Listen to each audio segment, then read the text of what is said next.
Welcome to Pickwick Monthly, everyone. I am Edward G. Pettit of the Rosenbach Museum and Library in Philadelphia, Pennsylvania. My Pickwickian co-host for today is Courtney Krolczyk. Hi, Courtney. Hi.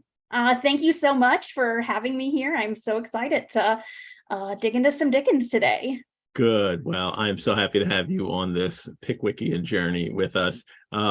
Everyone, for the next 20 months, we are talking about Charles Dickens's The Posthumous Papers of the Pickwick Club, as it was first serialized in monthly parts from March 1836 to October 1837. Once a month, myself and one of a rotating set of co-hosts will talk about each serialized part, and we'll do this for 20 straight months. Along the way, I'll share some of the items in the Rosenbach's collections. We have a complete serial issue of Pickwick Papers. We have a portion of the Pickwick manuscript and many other Dickens letters and editions and ephemera in our collection. And in today's episode, number 2, chapters 3 to 5, Strollers, Wardles, and Robert Seymour. We'll talk about Dismal Jemmy's Stroller's Tale, the disputatious 97th Regimental Doctors, and meet the Wardle family, along with the sleepy fat boy. Mr. Pickwick chases his hat. And of course, we'll also discuss the death of Robert Seymour, the originator and first illustrator of the Pickwick serial. If you're watching live right now and you haven't already done it, please like and subscribe to the Rosenbach channel and have fun in the live chat. If you're watching the recording right now, also please like and subscribe. And if you want to leave comments or questions below, please do, and I will get to them another time. My co-host for today is Courtney Krolczyk. Courtney is a PhD candidate in the Department of English at Rutgers University.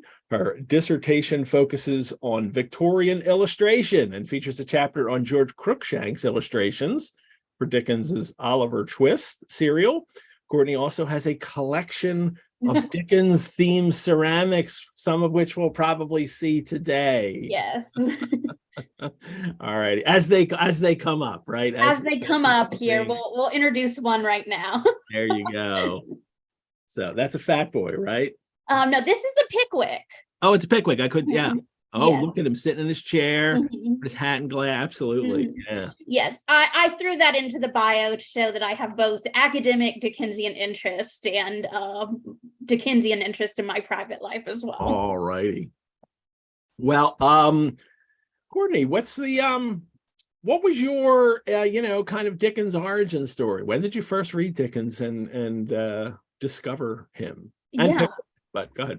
Yeah, I was assigned Tale of Two Cities in 9th grade, and I essentially fell in love with it. I was obsessed with it. I quickly bought a whole bunch of other Dickens books, had finished most of them by the time I was out of high school, read a lot of other Victorian stuff as well, and kind of by that next year in 10th grade, I had decided that I wanted to be a Victorianist. I don't exactly remember when I read Pickwick for the first time. I'm pretty sure it was kind of towards the end of high school because I have a very distinct memory of sitting in my high school theater's auditorium and being on my phone and ordering a decorative plate with a picture of the green-coated stranger off my phone on eBay. So, and we that one you have. Let me see that. We have this plate today. There you go. The green-coated stranger. That's quite a green. It is quite a green. I think a green that the Victorian coat makers themselves probably could not have actually emulated. And the thing is that the ceramics and stuff that I have are interesting. These were made in the kind of early to mid 20th century. So it really just shows the continuing popularity in the afterlife of Pickwick, which obviously was hugely popular in the 19th century and continued to live in people's homes in the US and Britain in the 20th century. And Pickwick, of these these type of collectible ceramic objects, Pickwick was by far the most popular. It by far had the most characters, including some very obscure ones created in ceramic form. Interestingly, not any of the other Pickwickians. I don't think there are any like ceramic objects of Snodgrass and Tupman and so forth, but some other very minor characters they make. And it continued to probably be purchased by people who had never even read Pickwick or had a clear idea of the narrative. And it begins with Pickwick. The whole kind of, merchandising of Dickens begins with, once this becomes popular, because the first few issues are not very popular, and then it generates, great popularity as it goes on. And then for the rest of his career, I mean, it's just Dickens merchandise for all kind, and to think that like Dolly Varden became a big thing. She's in Barnaby Rudge, is it? Barnaby Rudge, yes. Barnaby Rudge. Nobody reads Barnaby Rudge anymore, right? But then it was not only popular, but there was a character in it, Dolly Varden, who was very popular, and there was even a style of dress that she wore. There's a name of trout. There's a type of trout that lives, I think, kind of in cold waters off Alaska, that is still called today the Dolly Varden trout, and it was named after the character in the dress on, there's actually, there's in Midtown Manhattan, I'm planning to go there soon. I realized that there's a kind of a bar and restaurant called Dolly Varden. Oh, there you go. Still open. So good. All righty. We'll have to see if our New York friends have been there. So I had, since we last met last month, I have a facsimile of Pickwick Papers, and it's the Piccadilly Fountain Press one from 1932. But it's not a true facsimile in that they don't do the old advertisements. They actually have some contemporary for 1932 advertisements in it, just a couple of them. And they split up 19 and 20, which originally was published as one issue. It's always the double issue for the final one. And they don't even use the same font. And I was always a little like, I want a real facsimile. So I finally found a nice copy of the Easton Press. And I got it. It wasn't a crazy price either for it. Easton Press did a facsimile in the 1980s, and this one's in beautiful condition too. And it is a true facsimile. So every month, the first thing I can do is pull out the part for this month and sit here and read it exactly as the first readers did. Except my lighting's better, and I'm not in fear of cholera. But I can read them, and they're well bound and everything. So I'm real. Do those have the ads in them? Yeah, they have the ads, and they have the ads as they generate as they go along. And what they've done is this facsimile is taken from the first state. So the very first printing. So I mentioned people last week that the first print run of Pickwick was 1,000 copies, and then for the second they reduce it to 500, and then they bring it back up, and then eventually it's a giant press, and they're selling 40,000 a month towards the end.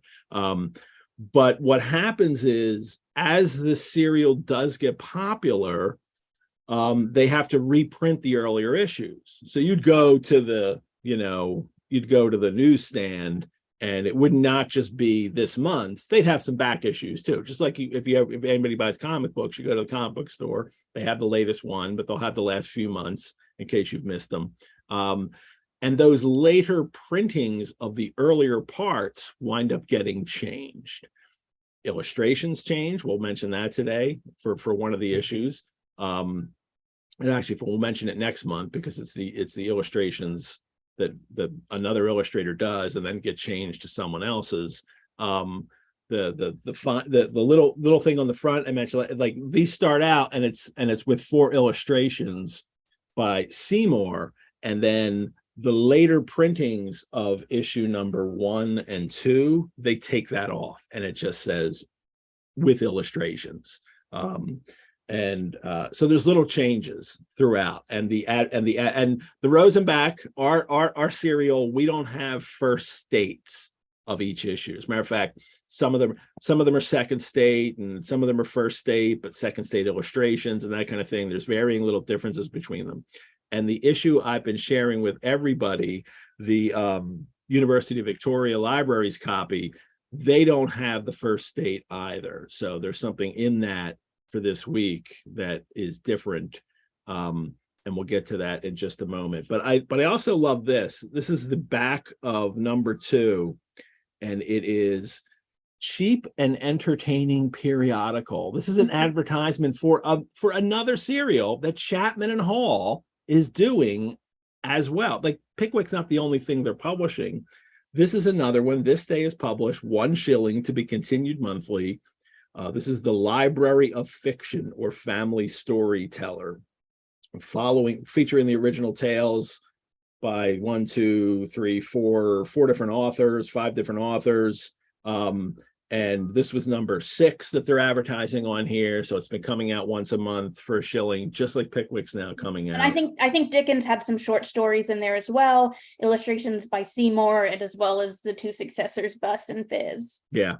So these kinds of publications people are going for the Pickwick papers. There are other ones on the shelves too that they can buy featuring other things, but this is the one that takes off. This is the one that gets incredibly popular later on. So let's get started talking about it. And in the University of Victoria copy that I share with everybody, and the Rosenbachs as well, there's something that's not in there, and it is this notice in the front, right here, and it's a notice about how the illustrator Robert Seymour has died. And it's in this one, and I'm going to share the text of this notice, and we'll read that, and then we'll talk about Robert Seymour.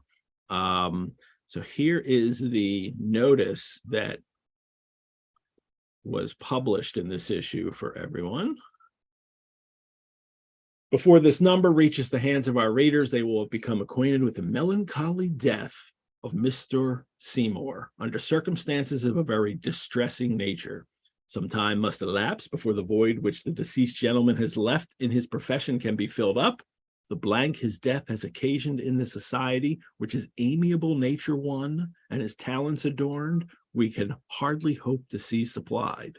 We do not allude to this distressing event in the vain hope of adding by any eulogium of ours to the respect of which the late Mr. Seymour's memory is held by all who ever knew him. Some apology is due to our readers for the appearance of the present number with only 3 plates, and on the cover it says 4. When we state that they comprise Mr. Seymour's last efforts, and that on one of them in particular, the embellishment to the Stroller's tale, he was engaged up to a late hour of the night preceding his death, we feel confident that the excuse will be deemed a sufficient one. Arrangements are in progress that will enable us to present the ensuing numbers of the Pickwick Papers on an improved plan, which we trust will give entire satisfaction to our numerous readers. This is dated April 27th, 1836. I didn't look at a calendar for that year, so I'm not sure exactly which date the issue came out on. It's always the last weekday of the month. That's magazine day. So I think it had to be after the 27th, likely. Yeah, so there would have been at least a Monday. Anyway, they quickly inserted this into the print run. Actually, they had to quickly do everything, because things were running late with the plates, and everything had to be rushed to the printers right off the bat. But the fact that Seymour had died, people knew it. It was in the I'm sure it was in the press, but not everybody would have known. This would have been the first intimation that some people had of that this had happened.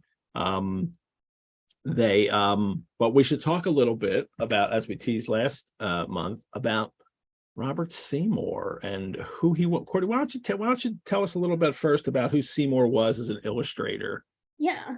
Okay, and first, before I get into Seymour specifically, I'm just going to give a couple quick notes about engraving, some of the terms we use during this, and how the illustrations that you're seeing were actually made. You just referred to the word plate a few minutes ago. That's because these are specifically steel plate engravings, pretty similar to the process of copper plate engravings, but basically they're not actually engravings, they're etchings, which means that instead of like really true intaglio engraving, which hasn't really been done since like the Renaissance period, where you're actually taking a burin and carving into the plate, what you do is you take this metal plate, you put a thin film coating of, it's like a wax and resin mixture, and then you take a needle and you draw the design that you've already drawn on paper onto this metal plate, and then you bite the image in, meaning it's covered in acid, which eats away at the lines that you've drawn in the wax, and the rest is protected. So then when you take the acid off, you cover the plate in ink, and the ink goes into little grooves, and that gets printed. The illustrator is actually drawing it twice, right? He's drawing it with ink, or drawing with ink, and then they have to redraw it with a pin. Well, carve it with a pin. Yes, to carve it with the same pin. illustration. And although sometimes you draw it kind of backwards, and then there is a way to kind of like transpose it onto the plate, and then you kind of trace it. So it does take specialized knowledge to do this, less so than wood engraving. Almost a lot of people did etch their own plates, did do that etching. As far as wood engraving, which is a process that the cover of those blue covers of the Pickwick Papers would have been done. Almost nobody ever does their own wood engraving or wood cuts. You do that design and you send it to a professional who does that for you. But yeah, so Seymour is both doing the designs and engraving these plates. So Seymour himself, today he's mainly, the only reason people really know him as the illustrator who committed suicide very early into the run of the Pickwick Papers. But in his own day, he was extremely popular. After his death, there were notices that were calling him, second only to Crookshank, the much, even today, more well-known comic illustrator and caricaturist who illustrated Oliver Twist, as well as Dickens' first published work, the Sketches by Boz volume, which was published in February of 1836, so like the month before Pickwick started coming out. But yeah, Seymour was very well known as a graphic artist at this time, and he was most popular for these kind of basically what he intended Pickwick originally to be, these kind of Cockney sporting sketches. He lived in Islington, which was at the time kind of a half rural, half suburb outside of London, and there would always be these kind of Cockney, grocers, the upper working class or very lower middle class, who would kind of come out with their guns and try to shoot very small wild pigs and things that they saw around them, and so he would study these people and make these kind of comic engravings about it. And to give you an idea of kind of the format this was published in, his sketches were essentially, you'd buy these, and it really would be about the engraving. So basically there's, you have a series of plates, and there's about one page of text written to accompany them, and it's obviously relating directly to what's been illustrated. There's no narrative continuity between the different scenes, they're called.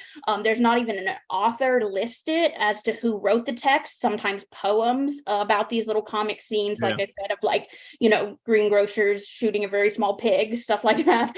And so maybe he was thinking something more in line with that when he proposed the project of the I imagine that's what he's thinking, like it's gonna be something like that. And it's Chapman and Hall who think like, oh, no, we want to have a longer narrative. We're trying to move more into fiction publishing, so let's see if we can get somebody to do longer sketches. Dickens comes in. Dickens right away realizes that no, I write the text, and that's what you should be illustrating. He hints at this in his numerous prefaces to Pickwick, which we can talk about today too a little bit, but that he kind of winds up being the controlling creator, and that it's his ideas that Seymour will illustrate. That's very true. By the second issue, that's what's happening. And then the first issue comes out. Just a little background. First issue comes out, doesn't sell that well. It's kind of a flop. They printed 1,000. They certainly didn't sell them. And Dickens, though, is fine. He's got a contract. He's going to get paid for 20 months to do these. this is, everything is set for him, at least, and what he's going to make. He gets married. He gets married on April 2nd, goes on a little honeymoon, probably writing on the honeymoon too. It's very likely he was actually still composing number 2 on the honeymoon, comes back, and then there's an exchange with Seymour in which Dickens is not pleased with this one, especially the dying clown illustration for the Stroller's tale. Yeah. So again, and Seymour, his popularity, I believe originally he wanted to be a painter. He was actually an illegitimate child. He didn't have a great education. So he struggled with that as well. And he ended up in kind of the world of book illustration and satiric engraving. And he was even well known at this time throughout the 1930s to have some mental health issues. He had a big falling out with the editor of this comic magazine. He worked for the Figaro in London, which was a predecessor to Punch. The editor later, Gilbert Beckett, later worked for Punch. And, in that magazine, after their falling out, they Beckett would, make fun of him both for being essentially mentally unstable and also quite uneducated. So he had that definitely took a toll on his mental health as well. But, when it comes to his interactions with Dickens certainly was never as mean to him as some other folks like Al Beckett. But he... they haven't even met. They haven't met in person. Actually, letters or interactions through Chapman and Hall, the publishers, they haven't even met until now. Until this one Sunday. So basically they're working on the second number. Dickens is disappointed, is unsatisfied with the first illustration that you would see in your text. He liked the furniture. He liked the furniture, but he thought the people weren't very good. Critics have read that too, and that's a backhanded. Yeah, that is a very backhanded thing. And keep in mind, Seymour, much more famous than Dickens at the time. People didn't know who he was, just knew him as Boz. Yeah.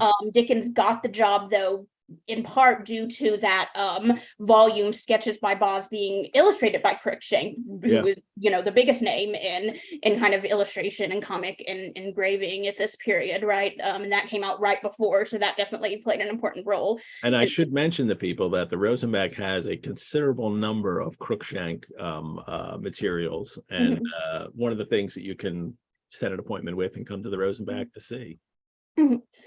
So, Seymour thought that, I guess, he would be the driving force in this, but instead Dickens is kind of being condescending, telling him, oh, the furniture looks good. But he thought the clown figure was too repulsive. The woman needed to be younger, various things like that. He and Dickens met for the first time. It was on a Sunday. I believe Dickens had been recently married.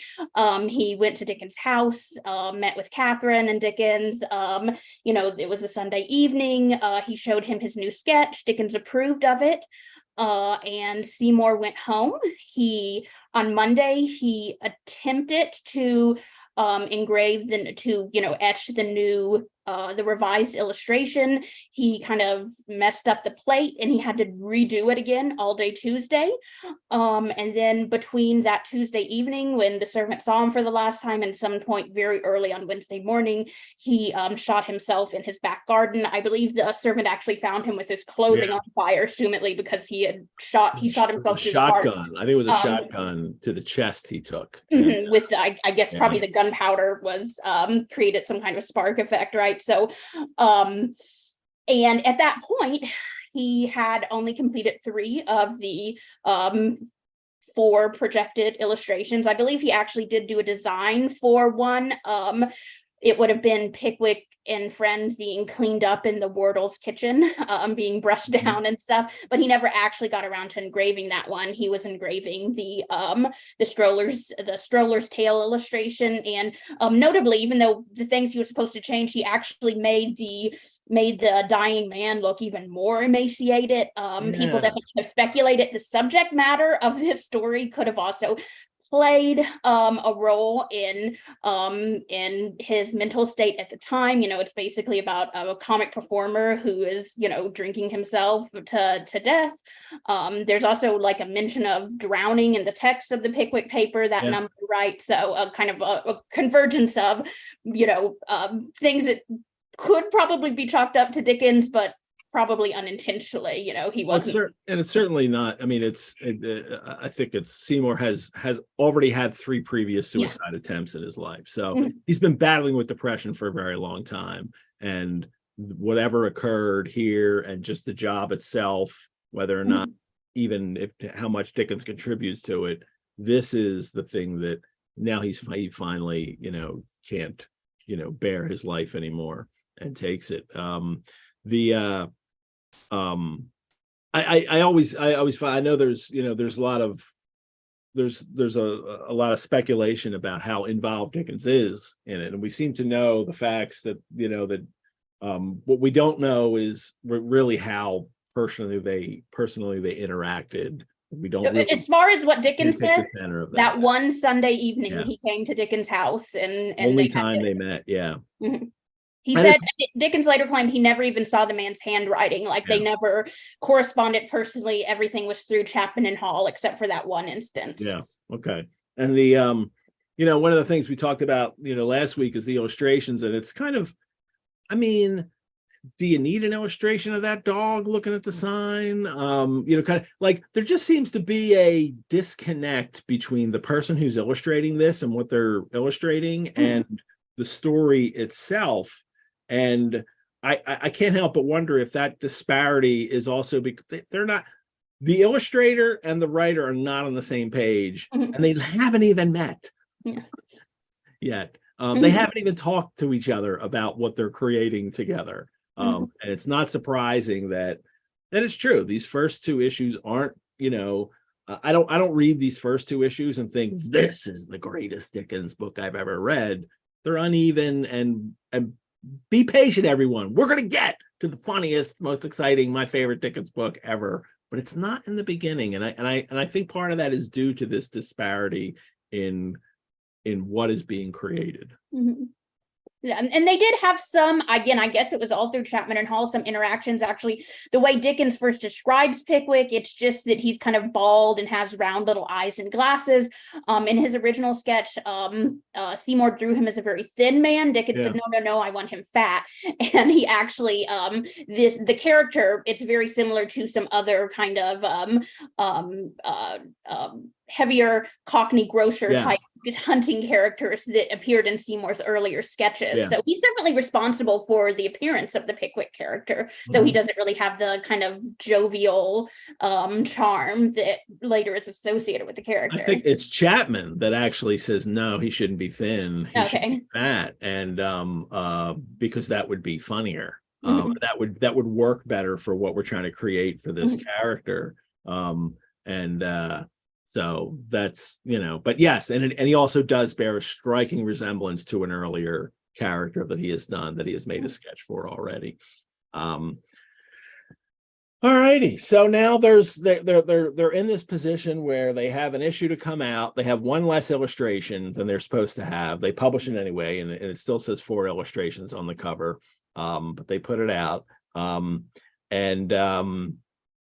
And instead of just saying, let's just move on from this project, instead they publish that little preface that I showed and read, and said that we're arrangements are in progress, which will enable us to present the ensuing numbers on an improved plan, that we're going to move ahead with this project. That Dickens renegotiates now, and he renegotiates, and the length, it was supposed to be 24 pages per month that he would write, and now he says, let's increase that 32. He'll write 32 pages, and there won't be 4 illustrations, there'll be 2, and he gets a raise. He gets a raise from 14 pounds an issue to 21 pounds an issue. He even gets a raise. I mean, something like the ironies of poor Seymour's involvement in all of this. The man dies, and Dickens gets a better situation because of it. He's able to go on and do this, but this is also Dickens seizing every opportunity he can seize as a young writer who hasn't made a name yet and desperately wants to do that, get as many readers as possible. He wants to be a star. And just and yeah, before we move on from Seymour, another thing to note is, well, it may come up when we talk about the prefaces as well later on, about in decades later, Seymour's wife, his widow, and his son can have this feud with Dickens. They even publish these things alleging that it's, you know, obviously, I mean, it's known that the idea was originated, the vague idea of it was from Seymour. They're even alleging that Seymour kind of wrote parts of it and they can just editing it, which I don't think there's any truth to it at all. It doesn't, and clearly the manuscript pieces no, and actually, and the from what I read, Chapman Seymour was maybe even too. partially illiterate. He had actually difficulty reading and writing due to he was just kind of educated at home by his mother. As I said, he was an illegitimate child. So and basically the widow was she tried to have these kind of, you know, charity events or what, you know, like a charity publication or a charity, you know, amateur theatrical. She wanted Dickens to perform. He turned it down.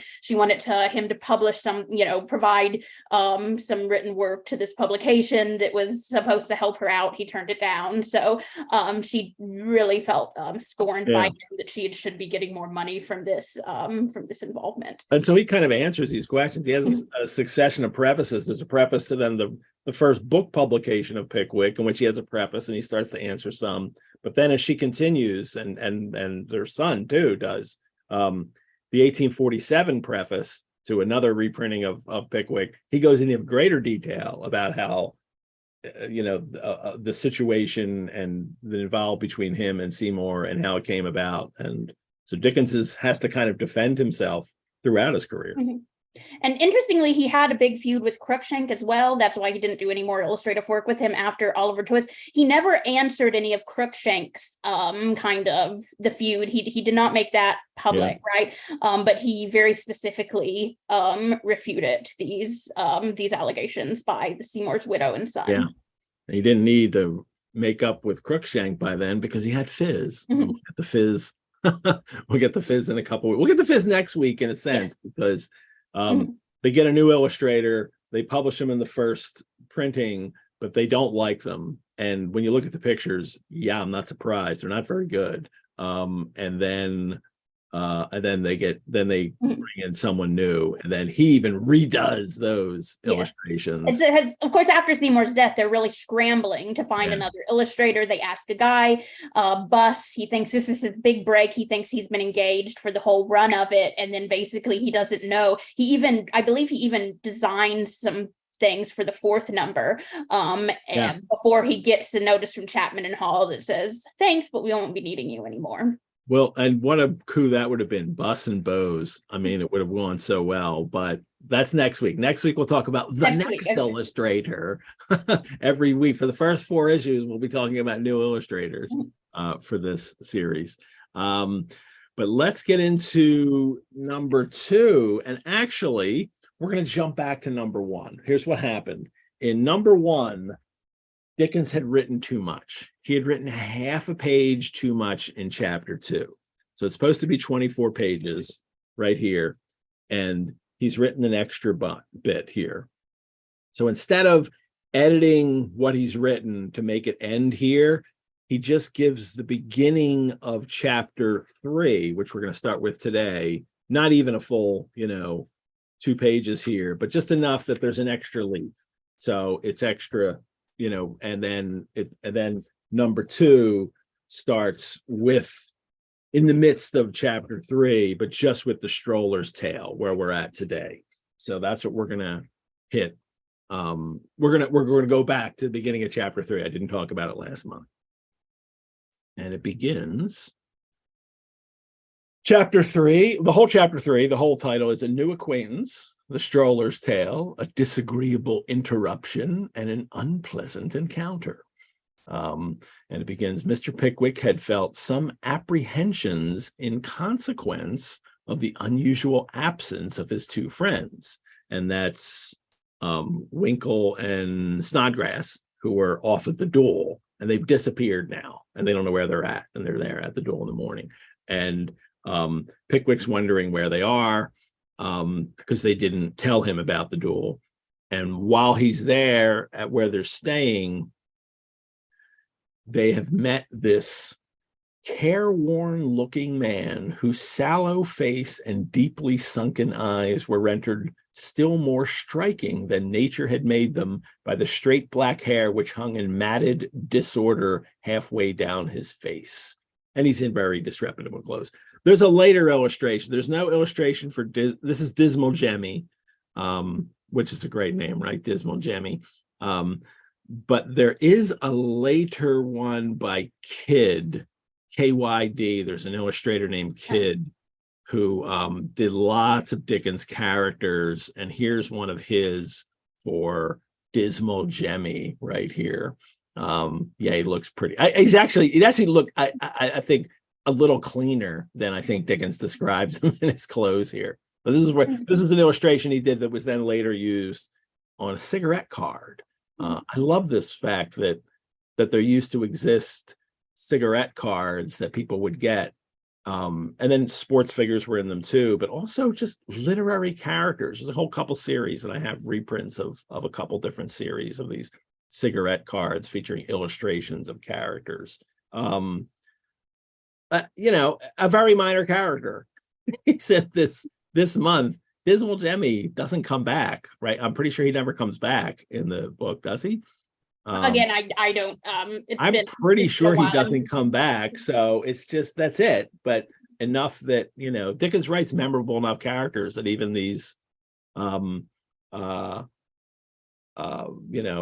even these characters who only appear once for a brief time are very. He may come back at some point because he's supposed to give Pickwick another manuscript or something, because he reads the Stroller's tale off of some paper.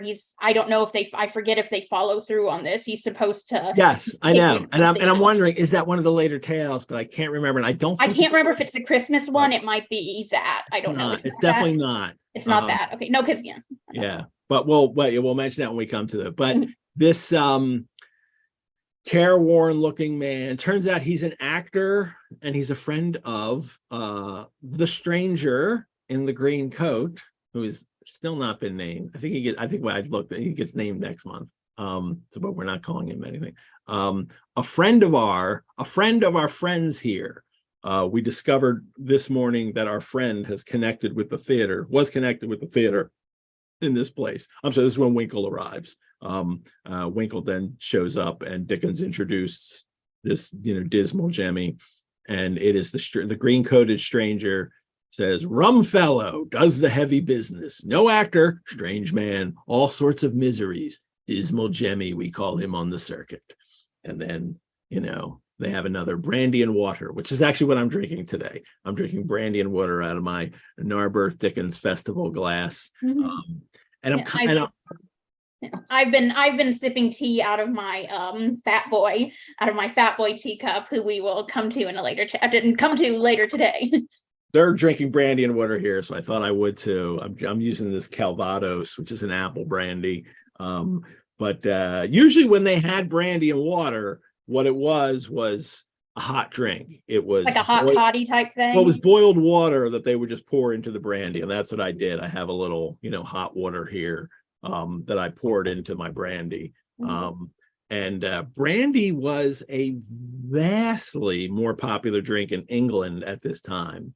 Vastly more popular than whiskey until really the end of the 19th century. There's all kind of reasons. There was a crop blight in France that took away a lot of the brandy, and then whiskey replaced it. And whiskey was always popular in the north, obviously in Scotland, but then even just a little below. But the ways of distillation made whiskey easier later. But right now, there's a lot of people in England are drinking brandy, and it's also brandy's medicinal.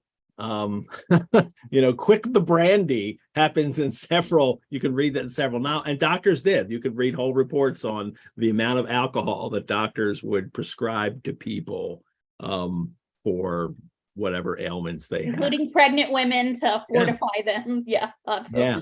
So it was medicinal as well as recreational, but for their purposes here, it is going to be. And towards the end of this one chapter, it becomes medicinal in a sense when Pickwick's upset and he has to get a brandy and water in him. But Dismal Jemmy is been introduced, and he's going to tell a story. And Mr. Snodgrass right away takes out his notebook. Because this is what the Pickwickians are doing. They're taking notes. Mr. Pickwick even got punched in the nose for taking notes for the cabman already. They're hearing stories, taking notes about the encounters, the things that they learned.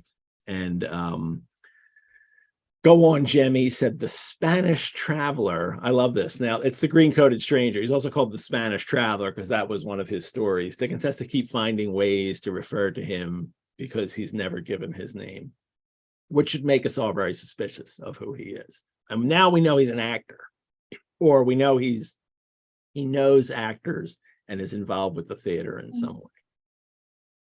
Well, Dismal Jemmy opens a roll of paper and proceeded partly to read and partly to relate the Stroller's tale. And now this is the beginning of number 2 issue for today. Characters frequently in early Dickens serials suddenly just tell a story. This happens frequently. It happens 9 times. There's 9 interpolated tales in Pickwick. It happened up until I might be Nickleby that he kind of stops doing it in a sense. I mean, he still has characters tell stories, but they're more related to what's going on. It's not just someone telling a tale that's got nothing to do with the plot or characters in it, as happens here. And in a way, I find, Courtney, that it's almost kind of related to illustrations in a sense. It's like it's another way to have stories in a longer text, just as you also have illustrations in a text. Dick, and it's also I people constantly well, what's he doing? Is he just filling up the pages? Sometimes. But I also think he's just showing off. Like, Dickens can tell a good tale, right? I've read actually the inclusion at this point of the Stroller's tale. Somebody suggested that this was one of his ways of kind of reaffirming his control from Seymour. He's like, okay, so we have the whole machinery of the club, but I'm going to just put this in here as something that's completely unrelated to anything hunting or traveling related, right? And even in that illustration which we'll get to that Seymour does for this, that looks nothing like Seymour's illustrations that he has done in his career. Like to capture this kind of tragic scene is not the kind of thing that he usually did. And he's quite talented at drawing animals, the proportions of the horses and the dogs and things. So that was something he liked to do. There's a kind of a nice rearing horse in, I think, the 3rd illustration of them trying to wrangle the tall horse. Well, earlier writers did this as well, and Dickens and all the writers he loved, Fielding, Sterne, Cervantes. Yeah, I was going to say, I think it's like a picaresque tradition of the kind of non-consecutive. Mimi in the chat mentions about Quixote, and this happens in Quixote. People will suddenly tell a tale that's not really about them, the characters, and what they're doing. It's just someone telling a tale. It's interesting though that all the tales in Pickwick, almost all of them are they're about madness, they're about murder, they're about the supernatural, that they tend to have these kinds of more gothic themes, which then provides a great contrast to the comic proceedings going on around them. And Dickens liked to do that. He loved it. What's he saw about Oliver Twist, the streaky bacon? Yes, of melodrama, of the kind of the comedic and dramatic elements intermixed together like a streaky bacon, looking like a streaky bacon with the fat and the lean all together. There were critics, many over the years, thought that these tales were ones that Dickens had already composed and then was ready to sell them to magazines, but then he would just kind of put them in the serial he was doing that month.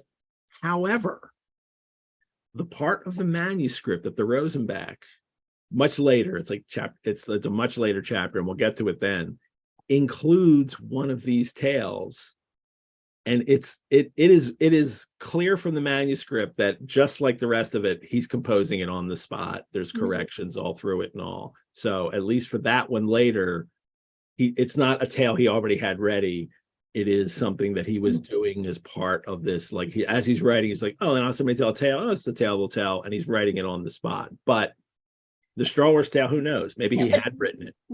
But yeah, just thinking about kind of the telling the tale as a part of a narrative. I mean, Dickens is definitely thinking more of in terms of Fielding and Smollett and so forth, those 18th century figures. But they're kind of, it's part of an even longer tradition. Like think of like the Canterbury Tales, right? The medieval work where it's essentially however many people, sorry, not a medievalist, who are together, and they each tell a different story, and kind of the Decameron and Italian, an Italian one as well that has, in kind of medieval, kind of the first narrative, kind of these published narrative works of fiction are often organized around this tale structure, which I imagine kind of bleeds over into the 18th century, which is then where Dickens is getting it from. Yeah.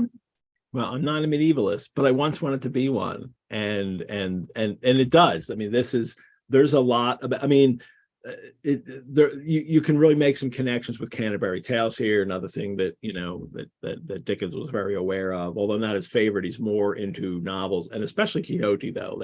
That's really where you can find a lot of parallels with this text. These kind of Picarex adventures of the Pickwickians, and then interpolated tales throughout. Well, the Stroller's tale is Dismal Jemmy. It's a first person narrative, and he meets this other actor who's gone downhill over the years. He's very not a successful actor, just doing pantomime shows, and because it's a first person tale, we actually do have an illustration here of Dismal Jemmy. He would be the other man, the man that's not on the bed, the man at the bedside in the illustration, right? Wouldn't he be? Let's share it now. Let me share the illustration by Seymour, the last illustration of Seymour's life. And here it is. And doesn't have particularly long hair. Maybe he grew it out later. Whoops, hold on, sorry. But assuming it's a first person narrative, that would be him there. Yeah. And it doesn't, this is Dismal Jemmy before he's become very dismal, perhaps earlier in his life. A little dismal there. or Seymour ignored it, or it just didn't bother to incorporate that character into his illustration. But it is, the details in the text are all in this illustration. And, the three-legged table, the bottles, the broken glass, the foils on the wall, the dancing shoes, this tattered, old curtain around the bed. I mean, apparently Dickens has really given him strong instructions and given him the text that this is what he wants him to draw. And it's gruesome too. This, you could see that his ribs here, he's all emaciated. You can the look of madness. I forget if I mentioned this. One of Dickens' problems with it was that he made the dying clown look too repulsive, in fact, and Seymour, as Seymour, at least in the revised version he brought him, he made him look a little bit better, but then when he finally etched it right the day before his death, or the day of his death, depending on what time he did it, he actually made him look even more repulsive or more emaciated than in the first version. Here's something I asked you because I didn't know this down here, Seymour's signature, and then I found this on Seymour's plates from lots of other things too. He writes Seymour DEL. What is DEL? Yeah, so this is an abbreviation that you'll see. This is not specific to Seymour. You'll see this on many engravings. It's abbreviation for the Latin. I think it's like delineavit, something like that, which basically just means designed by or drawn by. Yeah. So here Seymour is both the person who designed the image and etched it onto the plate. Yeah. Sometimes if there are two different people, somebody designs it and somebody else is actually doing the etching. On the right side of the image on the bottom, you'll have somebody else's name with like an SC after it or sculpt after it, which is an abbreviation for sculpts it, which means engraved by. Mhm. So right. those are common Latin abbreviations that you're going to see on many engravings.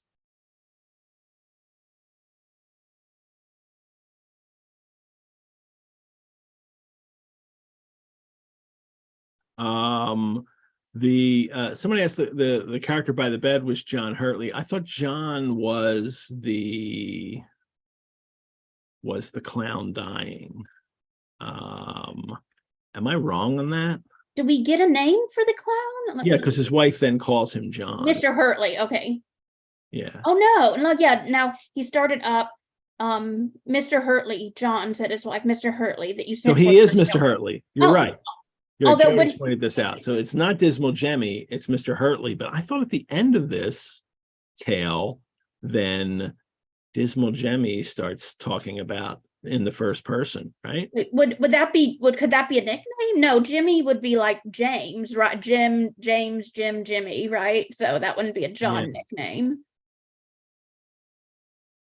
Well, he does them in the first person at the end. So, that's why that's where my, confusion went in, that Dismal Jemmy's telling the story in the first person as he's kind of reading it as it's written out. So, and I'm looking on page 29 here. He says, the dying clown man says, I'll tell you what, Jim, said the man in a low voice. She does hurt me. There's something in her eyes, etc. So he seems to be calls him Jim. He calls him Jim. So yeah. So he is Jim, and then so his real name is Hurtley.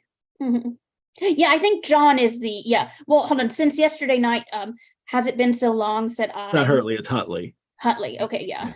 Since yesterday night, John, don't you know me? Yeah, I guess maybe it's an unusual nickname for John in this case. And the whole gruesome story is, he becomes this terrible alcoholic and then, just kind of wastes away over his life. This is definitely drinking as disease and drinking as recreation are not connected in this Victorian world. It is, anybody can drink as recreation, it's fun, but some people have this kind of moral failing, and then they become habitual drunkards and destroy themselves. And in this particular story, I think it's probably pretty clearly based on the real life tale of like the most famous clown possibly ever, Joseph Grimaldi, who Dickens saw in person as a young child. He was very popular kind of in the earlier part of the 19th century, an extraordinarily popular performer. And basically at this point, in 1936, he was in the process of drinking himself to death. He would die in 37. In 38, Dickens would edit, he mainly wrote them, Grimaldi's memoirs, and Cruikshank's illustrated them as well. But yeah, basically he, again, extraordinarily popular clown. Like the clown in this story, the physical demands of clowning took a real toll on his body. He became physically unable to perform anymore, and then after that essentially turned to drink. So this idea of kind of it's both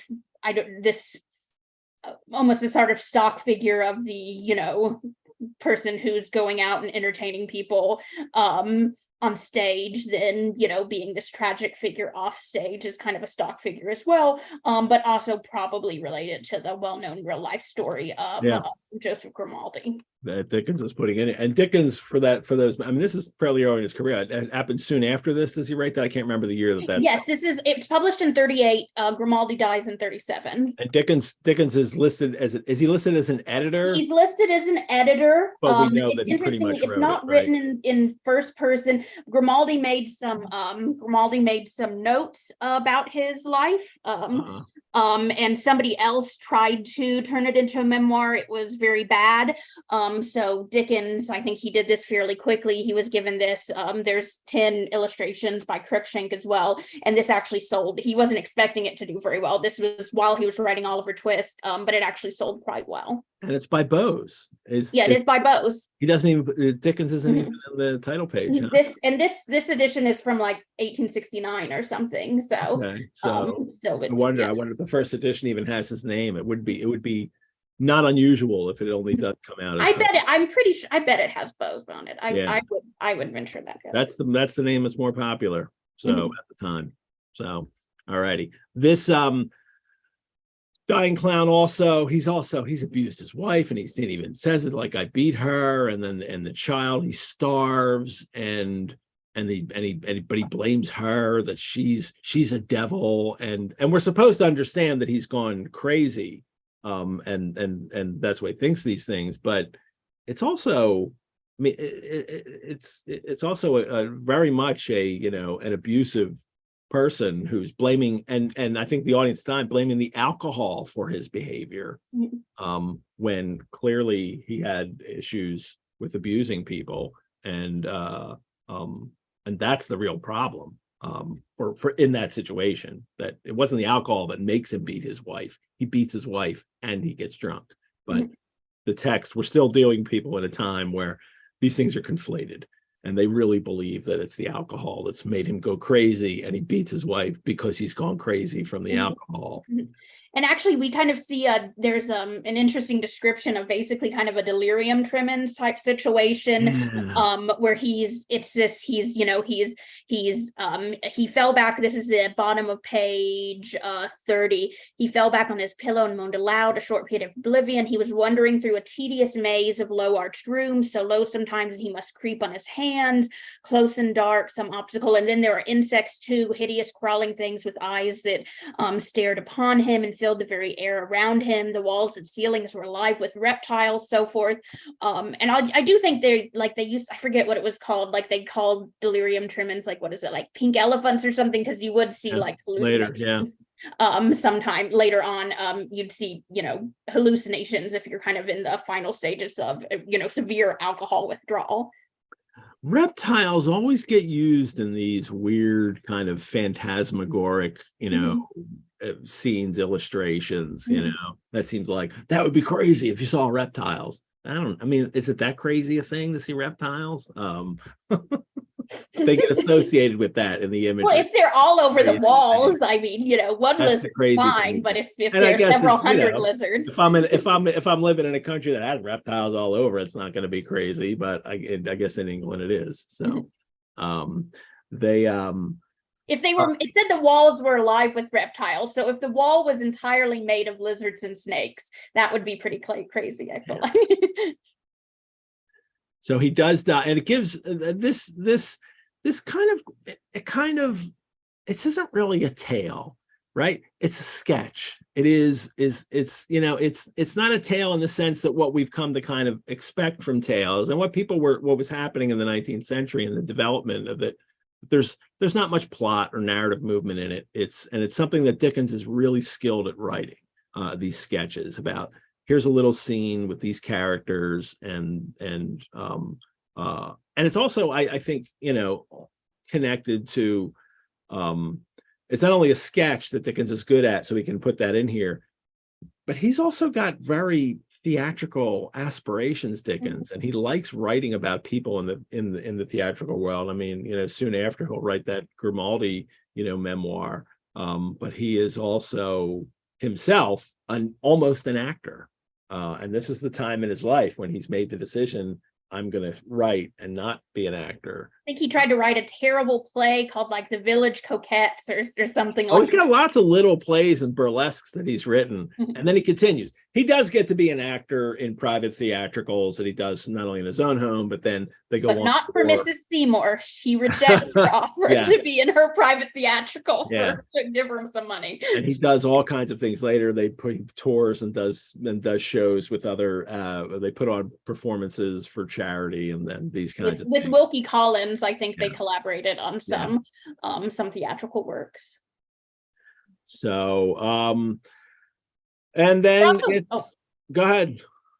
Oh no, and you're also, with this description, as you said, it is a sketch in a visual sense as well, right?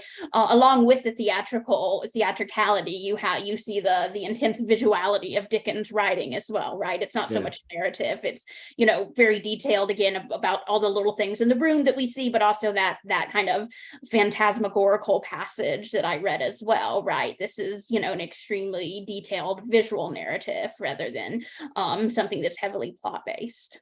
I heard just before that, I heard the clown's shrill laugh blending with the low murmurings of the dying man. It's, this is a melodramatic piece for the stage right here itself. This little scene that he's put together is something that you could see on the stage there. It ends so abruptly, a short stifled groan, and he fell back dead.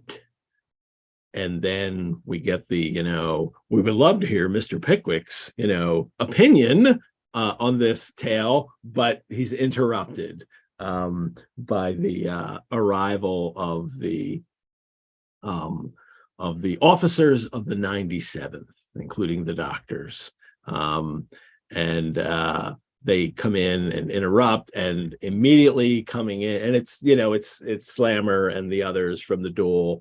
And they come in and they're doing all the introductions, and the doctor Slammer, who's been insulted and challenged, and challenged one of the Pickwickians to the duel. I have met this gentleman before, said the doctor, and then they have to. Winkle finally has to own up, I'm sorry, not Winkle. Tupman has to own up and explain the situation. Payne is real funny. He's the one that was at the scene of the duel, taking care of all the particulars. And he says, "You are bound to kick him on the spot," murmured the owner of the camp stool with great importance. "Do be quiet, Payne," interposed the lieutenant. Payne's itching for somebody to fight somebody. At the duel, he was like, "Can somebody please fight?" And no, it's not going to happen. Even here now, he wants some fisticuffs to go on. He wants to pull somebody's nose, is yes. mentioned on the next page. Itching for a fight. So, but even he agrees. Well, in a second, they find out that he asked it's the stranger, and the stranger in the green coat. Slammer recognizes him and he says, "Is he in your club?" And Pickwick says, "No, he's not." "And does he wear your club button?" "No, never," replied the astonished Mr. Pickwick. I like that little detail that is like, there's no way he would be allowed to wear the club button because he's not in the club. This is an important thing. I mean, we had our Pickwick Club meeting yesterday, our luncheon. I actually did double duty yesterday. I had my Pickwick Club luncheon in the afternoon, and then I went to for the Sherlockian BSI Scion Society at Copper Beach. We had our dinner at night. It's a long day of drinking yesterday. It's like a normal day in the life of a Victorian, drinking all day. That's what I had yesterday. I had a very Victorian day yesterday with different club meetings. But for the Pickwick Club, we have a tie, and that's the tie we wear. Nobody else wears our ties. That's our tie. And you've got to be in the club to get the tie and wear a tie. The club button. I know then there are Pickwick clubs, I'm pretty certain, that have buttons, and that is their thing that they have to wear. But no, he does not. And then we find out the story, and Pickwick finds out the story of what happened and how this all. And then the lieutenant, one of the lieutenants there, recognizes the stranger in the green coat finally, and he is a strolling actor, said the lieutenant contemptuously, turning to Dr. Slammer. "He acts in the piece that the officers of the 52nd get up at the Rochester Theater tomorrow night. You cannot proceed in this affair, Slammer. Impossible." "Even Payne." "Quite," said the dignified Payne. Even him, the guy itching for a fight, he's like, "All right, we can't fight." No, because he's not a gentleman. The duel is between gentlemen, and as a strolling actor, he's in a different class, so it wouldn't be advisable to duel. He is beneath them. Yes, he's not allowed to do it. So the officers, insult everyone and walk out, and Pickwick is enraged. And and it's a comic arrangement. It is Pickwick as we know who he is, chubby, round face, glasses. He's a very nice guy, but he is enraged, almost to the bursting of his waistcoat. He's so angry the buttons on his waistcoat on his waistcoat might burst. They have to hold him back. The fury in his looks, the fire. All his friends. Snodgrass Snodgrass seizes him by the coattail and drags him backwards, and they restrain him. And then the green coated stranger says, "Brandy and water," and gives him a little brandy and water, and he has to down that. And then this is, I said, the medicinal use of it. And then Dickens is fine, or Pickwick is fine after the brandy and water. See if it works for me too. Yeah, I'm fine. Whoo, brandy's potent. Is it like a clearing your sinuses kind of potent, or? Yeah, you feel it. Mhm. It's just different than whiskey. I don't know if I could really describe the difference, but it is a different flavor. And this especially is the Calvados. This is a apple brandy from a distillation of apples. Brandy itself is usually a distillation of grapes. So it's not, wine is what, fermented grapes, and brandy is distilled grapes. But this is a cider in a sense. It's distilled from apples. There you go. It's hitting me. The brandy and water had done its work. The amiable countenance of Mr. Pickwick was fast recovering its customary expression. All righty. Let's move on to chapter 4. And chapter 4 begins a field day and a bivouac, more new friends, and an invitation to the country. And I love the start of this chapter. I love this kind of narrator coming in almost as a character, right? It's really Bose coming in to talk to the audience. And if you read, this happens in Middlemarch. I'm reading now. A very strong narrator comes in and has opinions to tell you. But this goes back to earlier fiction, especially in the 18th century. Many authors entertain not only a foolish but a really dishonest objection to acknowledge the sources whence they derive much valuable information.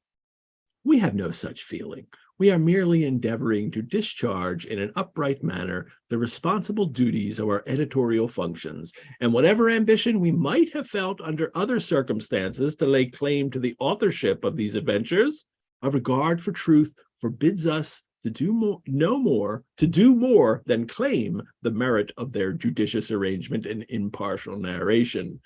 The Pickwick Papers are our New River head, and we may be compared to the New River Company. The labor of others have raised us an immense reservoir of important facts. We merely lay them on and communicate them in a clear and gentle stream through the medium of these pages to a world thirsting for Pickwickian knowledge. I love the irony behind all the satirical tone behind all this. The New River Head, for people that might not know, actually exists. And it was an artificial waterway created by a reservoir that they had put together that was put in place to provide water for London. It was just like in the 17th century, this was set up. And there was a company, the New River Company, that would manage it and charge you for the water. Like, oh, you want some nice water? Not, want to drink out of the Thames. We will give you some water from our reservoir, and they would charge you for it. So Dickens is using that as this, metaphor for that's what the Pickwick Papers are. I'm, as Bose, as your narrator, I'm just managing the stories that have been collected about Pickwick. Yeah, it's still that 18th century conceit, right, of the editor. We're collecting something. The reservoir is assumedly, the Pickwick Club or real people who have collected these stories, and the editor is simply presenting them to you. I'm remembering, I think this conceit will go away in much later chapters. Like he stops emphasizing that these things are from the notebooks of the people, and it just starts, winds up telling the stories. But here he's still in the mode of creating this world that we're reading the posthumous papers of the Pickwick Club. And this chapter comes from the notebook of Mr. Snodgrass, we are told. And the Pickwickians have gone to a grand review to watch the maneuvers of half a dozen regiments who were to be inspected by the eagle eye of the commander-in-chief. There were temporary fortifications erected, the citadel was to be attacked and taken, and a mine was to be sprung. And this is, could you imagine the military letting like the public come in and watch them do their exercises? This is all top secret now. No, that would never happen, but you know, I guess they didn't worry about and there have to be spies, right? Like I know this is a comic novel, this is all ridiculous, but like in real life, this could happen. People would watch the military practice maneuvers, and there would be spies in the audience who would take information back to whoever. I was trying to remember when exactly Pickwick is set. It's set back a little bit from the 1830s, right? This is pre-railway. So I'm trying to remember if the Napoleonic Wars would still be going on at They're this. not. That's after that. Yeah. So this is like peacetime maneuvers. Okay. And it's also, this is the time, you know, when civilians even sometimes watch battles. It didn't happen often, but there were some circumstances would allow, and we have accounts of this in history. There's a famous account in the Civil War where people went out and literally from a hill, Bunker Hill or something like that. No, it was in the Civil War. It was that's what I mean, Battle of Bunker Hill in the Civil War. No, it was Manassas, the first battle of Manassas. It was the first battle of Manassas. Bunker Hill is revolutionary. Oh, you're talking about the English Civil War. I was thinking about the American. Yeah. Oh, yeah. Now I'm talking about you're talking about the English. So you're talking about in the like in the no. In the American Civil War in the 1860s, actually people went and watched the first battle of the Civil War that the Confederates won. But they were on a hill like a couple miles away. But it did kind of affect them and the retreat and all this stuff. But there are a few other accounts in the history of humans where people did watch a battle that was going on because they could. They didn't just flee as they should have done. They actually watched the fight happen. And so, like after the Battle of Waterloo in Belgium, afterwards people would go and just like pick stuff up off the bodies, or after they were removed, go find stuff in the field as souvenirs and stuff. Well, here it's not a real battle. It's just maneuvers. It's practice battle where they're firing blanks. Mr. Pickwick notices that Mr. Tupman is gone. He had suddenly disappeared and was nowhere to be found.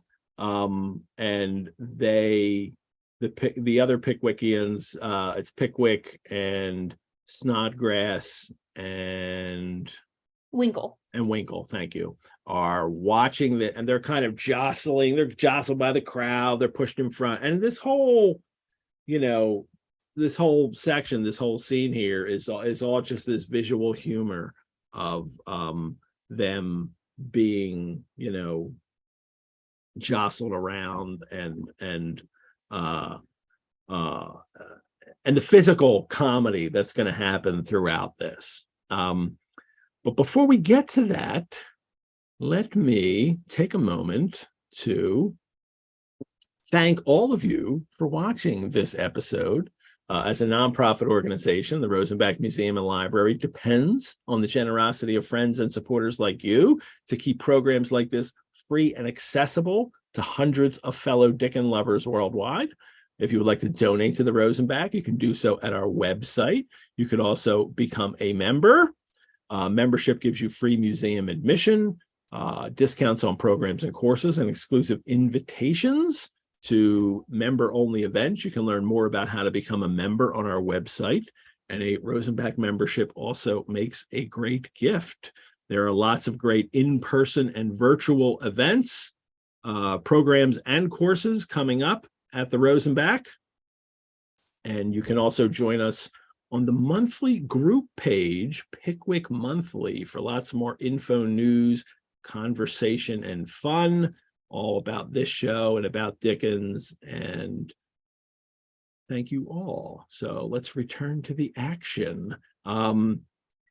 They're, after getting jostled by the crowd and pushed to the front, they're fired upon by the troops. I mean, they're firing blanks and they know that. But they're afraid that, whoa, what if somebody gets, what if somebody actually gets a bullet instead?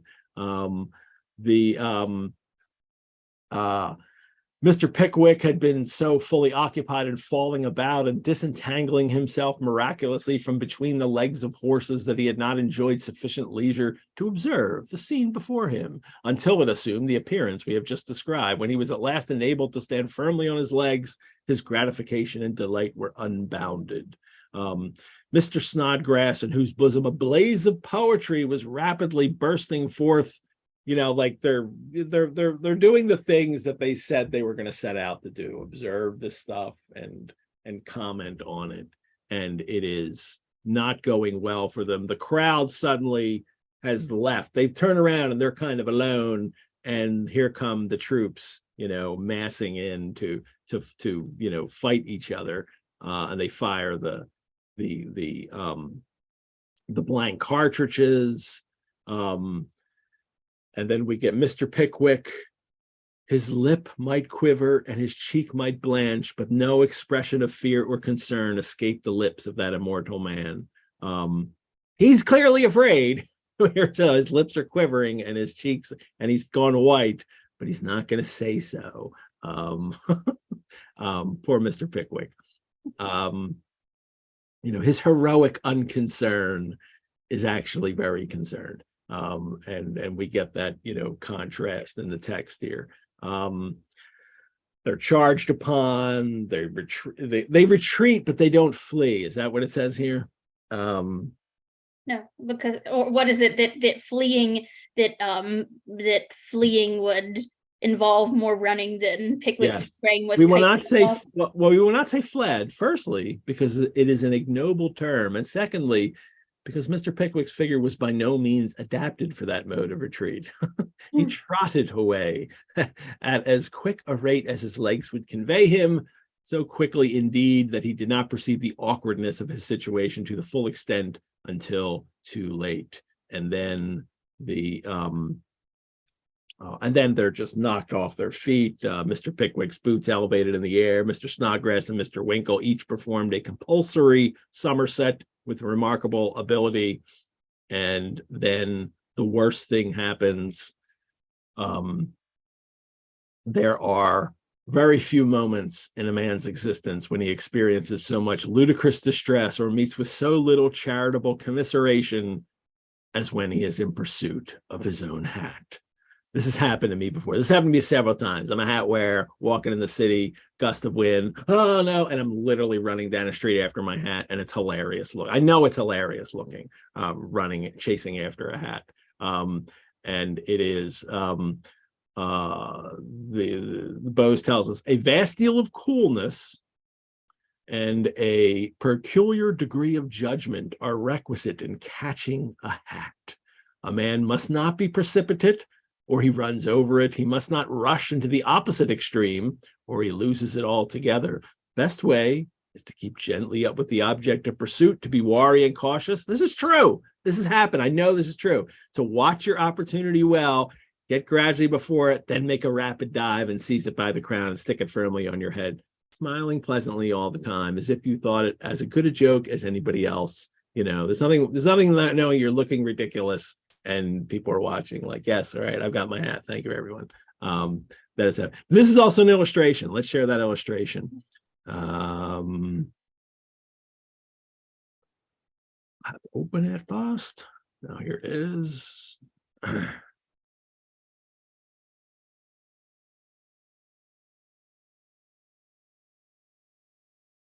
And this is one of Seymour's illustrations. And here it is, Mr. Pickwick chasing his hat and everyone watching him, and what a fun time it is. Now, we also get a glimpse in this of characters who he will meet in a moment right here. This is Mr. Wardle and his daughters, one here and one here. And here's his sister, Miss Wardle, and these are Tupman. I think one is Tupman. I think the bigger guy's Tupman, and the other one is there's a guy Trundle, who's kind Mr. of flirting Trundle. with the daughter. I Yeah, forget. Mr. Trundle, and we'll meet him in a second. And of course, sitting here he is. Here he is, my number The one fat guy. boy. Let me stop the share here. Let's see that. There he is. Just an extraordinary number of fat boy objects that have been created in addition to my teacup. I mean, again, this is an extraordinarily popular character. My God, the expression on his face on some. I know.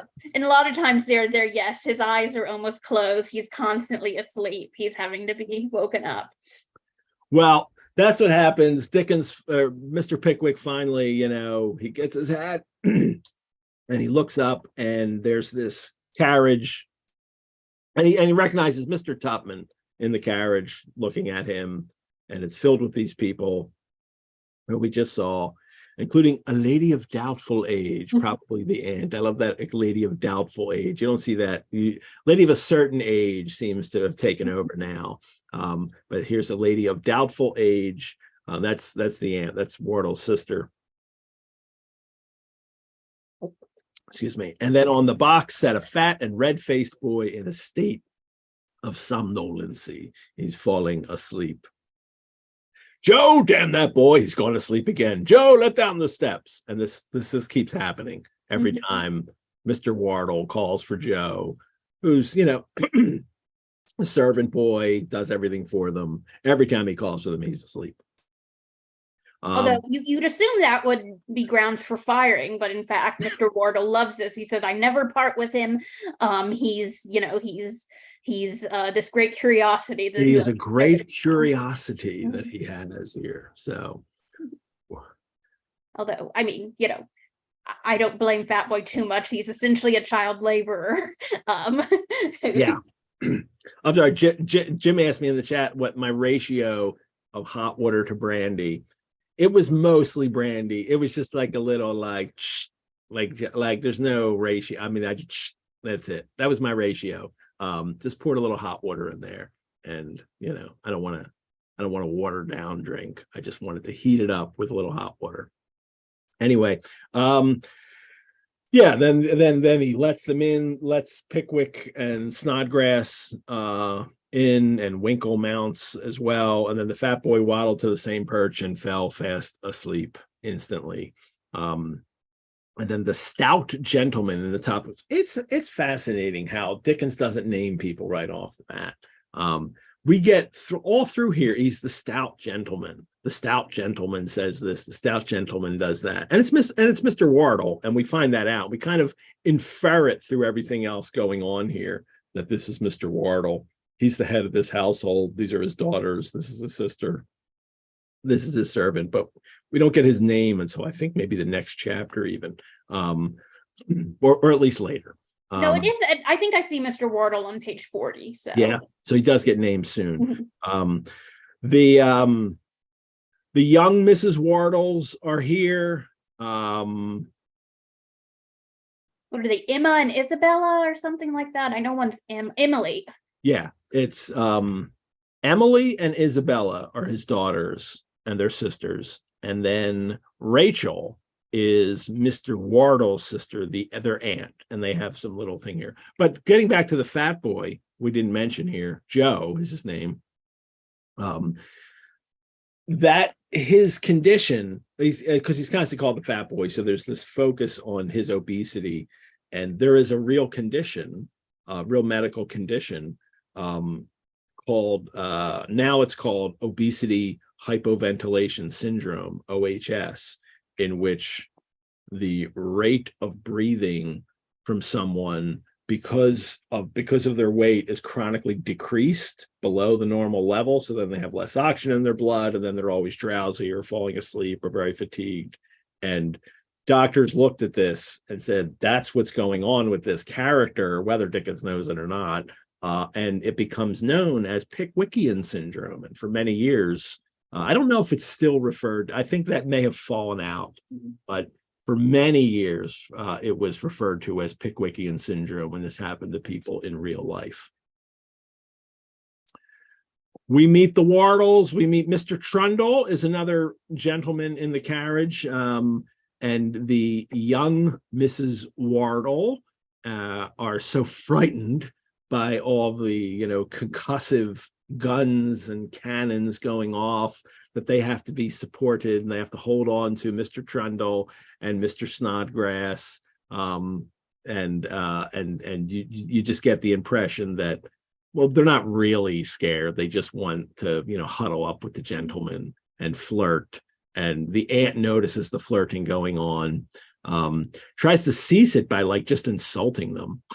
Oh, this had one of the funniest, I think, moments in our number, whatever happens on page 41, where she's talking to Mr. Tupman. Oh, you naughty man, but really, if their complexions were a little better, don't you think they'd be nice looking girls by candlelight? It's in the dark, wouldn't they be attractive girls? So mean. Their aunt is being so mean to them. So that's going on. And then while that's going on, Mr. Wardle is getting, Joe, the fat boy, to bring out all the food. Now, Joe the fowls, damn, that boy's gone to sleep again. Joe, sundry taps on the head with a stick, and the fat boy with some difficulty roused from his lethargy. And then he brings everything down. But as he's bringing everything down, it says he leered horribly upon the food as he unpacked it from the basket. And it's a chicken, a capon, and then there's tongue and a pigeon pie and veal and ham and lobsters and a salad and dressing. And, I read this stuff and I get so hungry. I think, this is a great looking picnic going on here. And a whole bottle of wine just for Mr. Winkle up at the top. So. And they're pouring, the wine is flowing. I'm going to keep drinking my brandy. I was hoping to have wine here too, but I just had the brandy. And then the flirtation's going on, and the Aunt Rachel is trying to put an end to it. Tupman starts kind of playing. See, remember, Tupman is the lover in this group. Tupman's the lover. Snodgrass is the poet. Winkle is the sportsman. And so Tupman's already starting to play his role as the lover. In all this flirting that's happening here. Generally of older late. I believe he got in trouble the last time dancing with some sort of widow. Yeah. And then Miss Rachel Wardle is the lady of an uncertain age. Well, yeah, we'll see what happens with them. Fat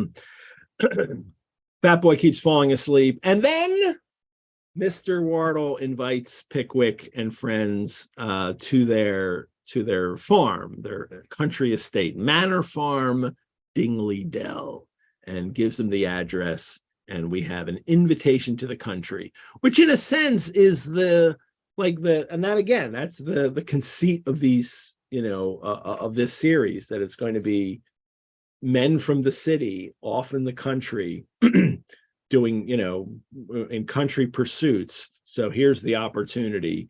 Poor Seymour, it's like, oh, here it is. This is it. Now they're going to go to the country and do the stuff that I set this up for. And, Seymour's not there for it. Chapter 5, the last chapter for this week. Dickens, it's a short, and he tells us it's a short one. Chapter 5, a short one, showing, among other matters, how Mr. Pickwick undertook to drive and Mr. Winkle to ride, and how they both did it. And again, it eventually wind up being a chapter about all this physical comedy that's going on that Dickens describes so well, that today lends itself far more to, visual art. This is the kind of thing you see in TV or in movies. People rarely write comic scenes now that are full of these, physical comic moments that are defined by the physicality of them. You know what I mean? Mm-hmm. That stuff is usually only reserved for stories now that can be seen, but in Dickens's day, it can be, and it is the illustrations that happen, but it's also, the text that he has to describe it. He begins the melodrama. They had melodrama. Oh, that's true, yeah. The Hippodrome is like a theater for horses. Had horse melodramas, hundreds of horses on stage at a time, and some military. dramas. And I shouldn't discount that, all the comedy going on the stage, and Grimaldi himself, I mean, part of all his physical issues later was because he was such a physical clown, and all the beating that he put his body through doing this stuff on the stage. Dickens is in love with this kind of physical comedy. And here he is describing it in the stories that he's putting together. But he begins the chapter with this kind of, beautiful little pastoral scene setting. I often find that Dickens's works, especially the first half of his career, or the first third of his career, maybe, he frequently starts chapters with scene setting. He frequently starts them as if we're watching a play and the curtains have opened. The curtains open and here's the setting and here's where things look and here's, the background, and this is the stage that characters are now going to walk onto. And then often, especially the first time a character is introduced, he has to describe them physically, what they're wearing, what they look like, and everything, just as what would happen to you as a character first walks on a stage, and the things you would notice about them. So I've always found there's a strong theatricality to the way Dickens opens his chapters. And maybe, you said maybe that could be attributed to learning the names, slightly later as well, right? When somebody walks on stage, they don't normally, the first line they don't normally say is, "Hello, my name is Mr. Wardle," right? You learn the name in the context of the events that are happening. Yeah. Well, this is Mr. Pickwick waking in the morning, seeing this scene before him, the Rochester Bridge, the ruined wall, and the jagged and pointed stones, all the stuff, the towers that he sees, the windmill, a distant church. It's actually, as I'm looking at it now, it's kind of a little more Gothic, isn't it? And there's another suicide discussion here too, about dark and ruined battle. Jimmy's talking about, oh, how great. Have you ever thought about how great drowning would be? It's so weird. He comes down, Mr. Pickwick is roused from his reverie by the dismal man at his side. It's Dismal Jemmy. And he starts talking. You have the line there? Did it ever? Yeah. What is it? Let's see. Did it ever strike you? Yeah, so this is on 44. Did it ever strike you on such a morning as this that drowning would be happiness and peace? God bless me, no, replied Mr. Pickwick, edging a little from the bulstrode, as the possibility of the dismal man's tipping him over by way of experiment occurred to him rather forcibly. So Pickwick's afraid he's gonna be thrown in, but then Jimmy goes on to describe, the splash, a struggle, and a brief struggle, everything subsides in a gentle ripple. So he's essentially kind of fantasizing about suicide at this moment as well. So you can also, maybe this is another lots of things pointing Seymour towards a certain direction, without Dickens obviously having any intention of it, right? Living up to his name as Dismal Jemmy, that these are the kinds of macabre things that he thinks of, always. But man, think of what's going on behind the scenes here. And Seymour actually kills himself. This is one of the last things that Seymour read, right? Are these chapters in this book, and the last kind of stories he was aware of. And he's obviously, writing about the clown, or illustrating the clown dying in a bed, and also these here. It's a really weird confluence of, the way that life is going on behind the scenes of this serial and this happening right now. I missed this question earlier. Joyce had asked, what is a quiz? This is when they're in the thing, and I think it's the aunt is calling one of them a quiz. Like a quizzical, like you're being and she says, who is it she's calling this? Is this OU quiz? I think Tupman. Yeah, she's calling Tupman.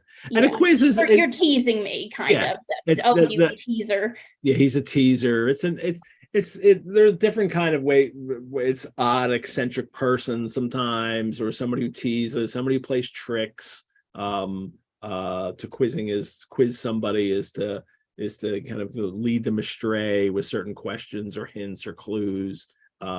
So that's what a quiz means in this time. But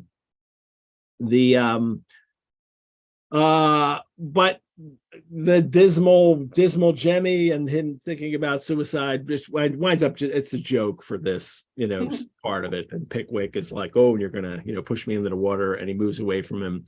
And then Dismal Jemmy promises to forward him a curious manuscript, which will have a tale in it. And I'll see. I wonder if it then later comes into play that one of the later interpolated tales is this. I don't think it is, but I can imagine Dickens is probably thinking that, already. He's laying the groundwork for a story to be told later that they will receive from him. Well, they have to get to Manor Farm, Dingley Dell, and they find out from the man at the inn that they can hire a little carriage with a horse that will draw it, but only 3 people can fit in it. It's a 4-wheel chase. Somebody drives, sits in the front, and then 2 sit in the back, but there's 4 of them, so somebody needs to ride a horse themselves. And of course, Winkle, the sportsman, should be the one. But yeah, and Pickwick says, Winkle, will you go on horseback? Now, Winkle did entertain considerable misgivings in the very lowest recesses of his own heart relative to his equestrian skill, but as he would not have them even suspected on any account, he had once replied with great hardihood, certainly, I should enjoy it of all things. Mr. Winkle had rushed upon his fate. There was no resource. He doesn't want them to know that I can't ride a horse to save my life, but he can't. So we hint that this is the comedy that is going to ensue. He can't even get on the horse. He tries to get on, and even the boy at the stable says, "Blowed at the gentleman, a warrant of getting up on the wrong side." He's trying to get up on the wrong side of the horse instead of the side that he's supposed to get up on, so he can't do it.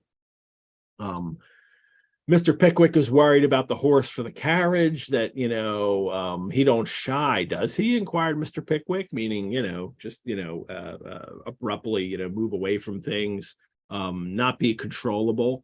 And I love this line from the hostler. No, this is maybe the funniest part. Read that. Go ahead, read that line. That is Let's see. What page are we on? Oh, he don't shy, does he? Inquired Mr. Pickwick. Shy, sir? Why, he wouldn't shy if he was to meet a wagon load of monkeys with their tails burnt off. The last recommendation was indisputable. Yeah, that makes it indisputable. A wagon load of monkeys with their tails burned off. All right, I don't know where I came up with that one. That is really good. But they, they're convinced that these horses will be fine.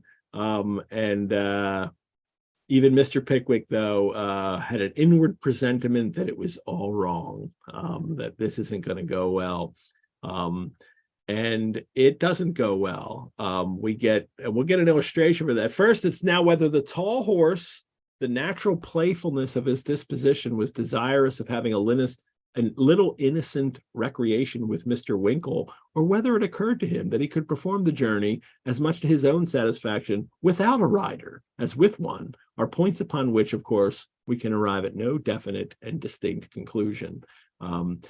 Pickwick loses his whip for his horse, for his carriage, and then they have to ask Winkle to get off his horse and go, get it for him. But of course, as soon as he gets off the horse, then he can't get back on. There were Mr. Winkle and the horse going round and round each other for 10 minutes, at the end of which time each was at precisely the same distance from the other as when they first commenced. Winkle can get back on his horse. Mr. Pickwick, gets off to help, and then they're running around the horse. Pickwick and Winkle are running around, and Pickwick approaches holding the whip, and then Yes. they stop running around and the horse just bolts with Winkle Backwards. holding it. Back keeps going backwards, pulling Winkle along, who's got the reins. And then when he's left the carriage, those horses bolt. That horse bolts and starts rattling away. Bless my soul, exclaimed the agonized Mr. Pickwick. There's the other horse running away. He tore off with the four-wheel chase behind him. Mr. Tupman and Snodgrass in it. They throw themselves off. Mr. Tupman threw himself into the hedge. Mr. Snodgrass followed his example. They jump into the bushes, and they and let's the picture. This is another illustration. Oh, sorry, I'm opening up the wrong one here. This is it. And this winds up being the third illustration. There should have been four. Like I said, the fourth one would have been them being cleaned up by in Mr. Wardle's kitchen after arriving at Dingley Dell, all beat up from their horse adventures. But here we go, Winkle trying to pull his horse back. Here comes Pickwick. He's got the whip here, and this horse is like, I'm not having any parts of this. And this horse looks back, is like, I'm getting out of here, and we'll take off. And look what's back here. Look what's in that distance there. A windmill. I wonder. I wonder if that's not in the head of Seymour, and like a windmill in the distance. Like, this is a quixotic adventure here. Hadn't seen that until just now. I am also noticing in the text they make it such a big deal that the horse is tall, right? And in this one, it seems the horse's head goes up about to the same height as Winkle's itself. If anything, it's a short horse. So I don't know if Seymour was just disregarding the text, or that's supposed to be for comic effect. Well, and the third, and then we're supposed to have the fourth illustration later, but he never gets to it. The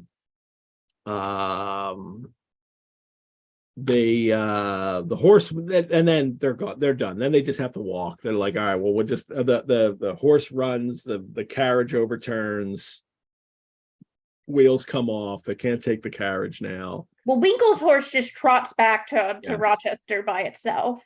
And then they take the other horse from they're stuck with the carriage horse. And then they they stop at a public house, and they're like, we're not taking that horse. They think they stole it. They think they're horse wrestlers. They think it was stolen. So. You think we stole the horse? I'm sure you did, replied the red-headed man with a grin which agitated his countenance from one auricular organ to the other. What a great way to describe your ears, right? A full smile from one auricular organ to the other.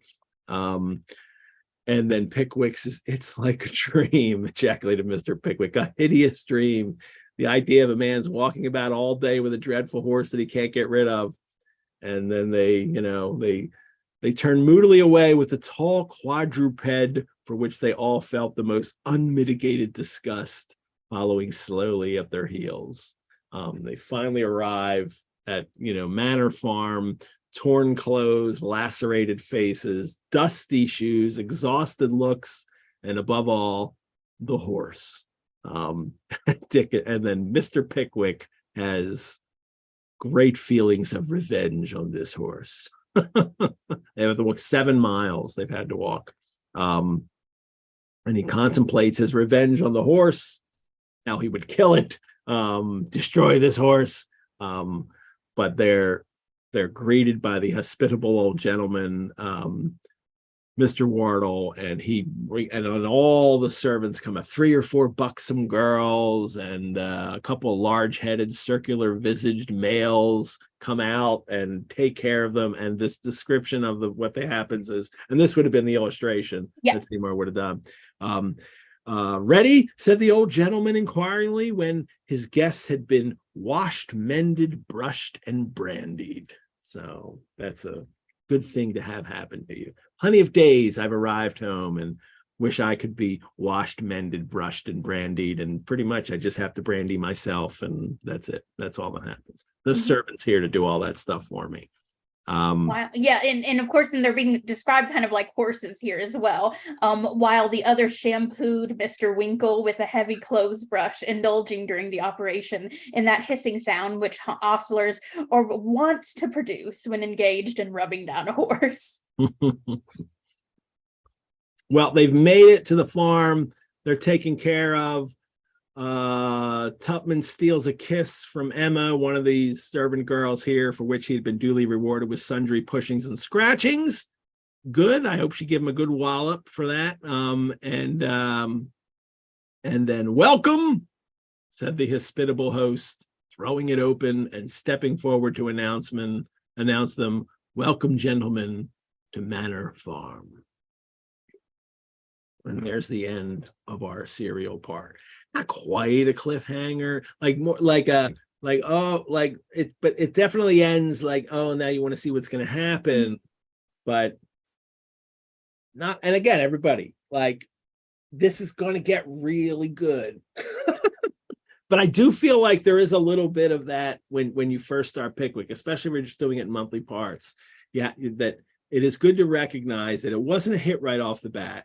It's interesting and it's fun, but this isn't the greatest book that ever Dickens has created yet. But it's around part 4, I believe, is when the